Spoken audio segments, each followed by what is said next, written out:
Hi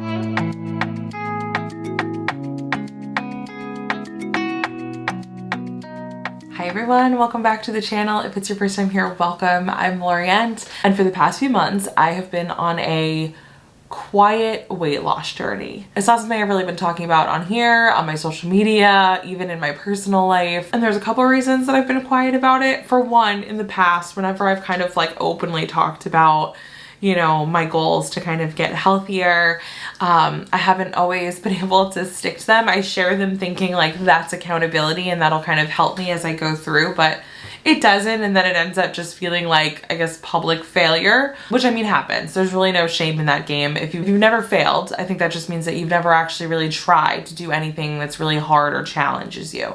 So failure is inevitable. Sometimes that failure happens in private, sometimes it happens in public. It is what it is. I think the other reason I've kind of hesitated to talk about this publicly is because although I am practicing better dieting habits and portion control and implementing, you know, exercise and things like that, I am doing this assisted with the help of semaglutide. And for those of you who don't know, semaglutide is a GLP-1 medication. So it's kind of like the Ozempics, Trizepatide. At this point, not only can you get these medications from going through like your care providers, like your doctors and stuff, you can also get them through different programs. For example, I do mine through Rose program. If the topic of like weight loss with an aided like GLP-1 interests any of you, you can leave me any of your questions or comments down below, and maybe I'll make a separate video kind of about my experience using semaglutide and kind of what it's been like. This video is a little less like my experience, a little less about like the technicalities of using the medication,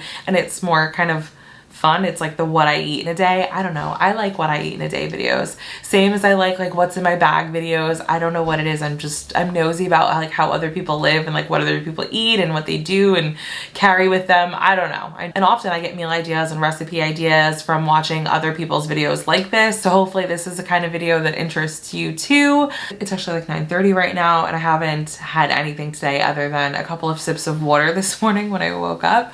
So I'm actually going to head into the kitchen and make my first thing of the day, which is actually just going to be a cup of black coffee because I could use a little bit of caffeine.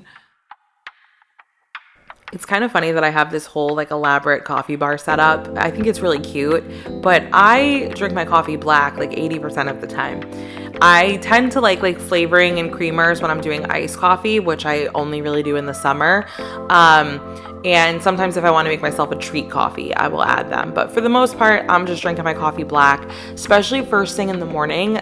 Since starting my weight loss journey with the help of semaglutide, I've noticed that my stomach just doesn't really tolerate sweet things in the morning. It just kind of hurts my stomach. So first thing in the morning, black coffee works best for me. Anytime I try to do any sweeteners in it or something like that, it just makes me feel kind of ick for a little bit. So I avoid them. Now it is time for my first meal of the day. On this day, I decided I wanted a smoothie, which is kind of like my current hyperfixation meal. This smoothie in particular, it's a blueberry and peanut butter smoothie.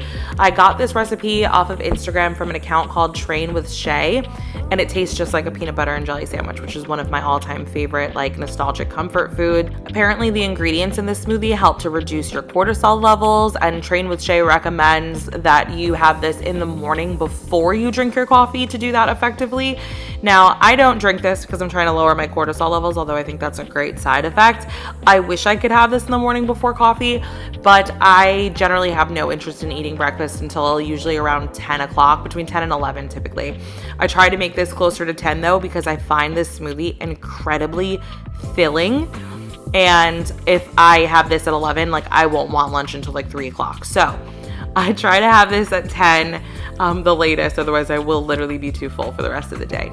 That's how satiating I find this smoothie to be. So if you need options, this is one you should try. And I'm gonna put the recipe down below for you.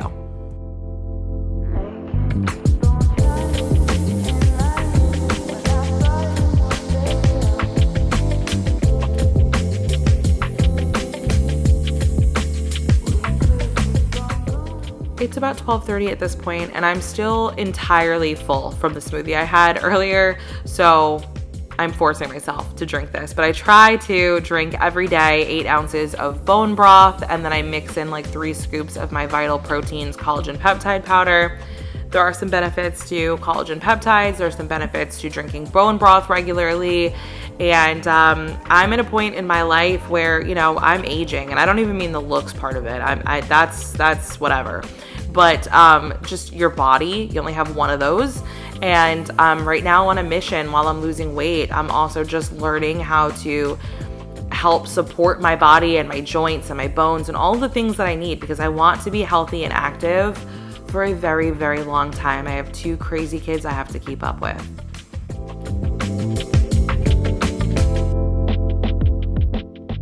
It's now 2 p.m., which is my preferred lunchtime, so I just head to the fridge and grab one of my meal prep lunches and my plain seltzer, because that's my little treat for the afternoon. Mike started a weight loss journey too. He's doing it naturally though, like about a month ago now at this point. And so when he did that, I was like, I'm gonna support you. I'm gonna start meal prepping lunches so we have healthy options. This is a recipe I got from Instagram. It's from an account called Tastyshreds. It is a cheesesteak, like potato protein bowl. I think it was like 530 calories for this whole thing. And it is stupid good, guys. Like, it's my favorite thing. I would eat it every day if I could.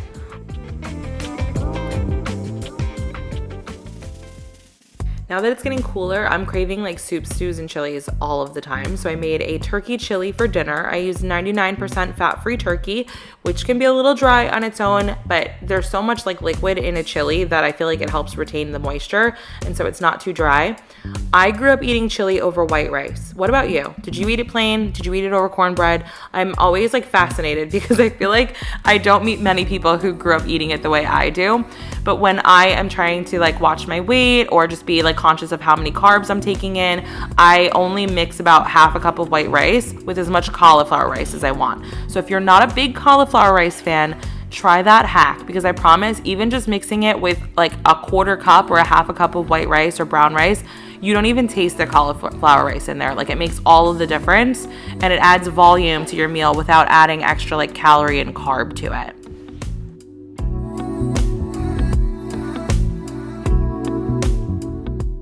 On my weight loss journey, I do pay attention to calories, and my goal is to be in a deficit to help lose weight, to assist the semaglutide. I can't do all of the work on its own.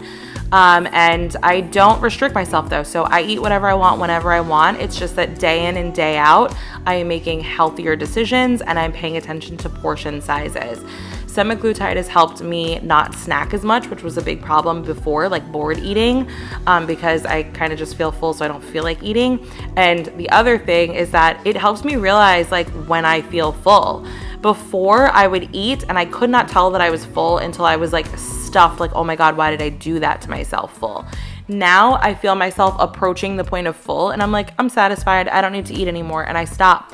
And I have never been able to do that before. I've never been able to tell when my body has had enough until it's had enough. So as you can see here, I'm grabbing myself a little fun-sized Baby Ruth as a bedtime treat. And then I'm going to bed, and I'm going to start again tomorrow and keep making good choices. I hope you guys enjoyed this video. If you did, you could like it. You can leave me any questions or comments down below. Don't forget to subscribe for more in the future, and I'll see you in the next one. Bye.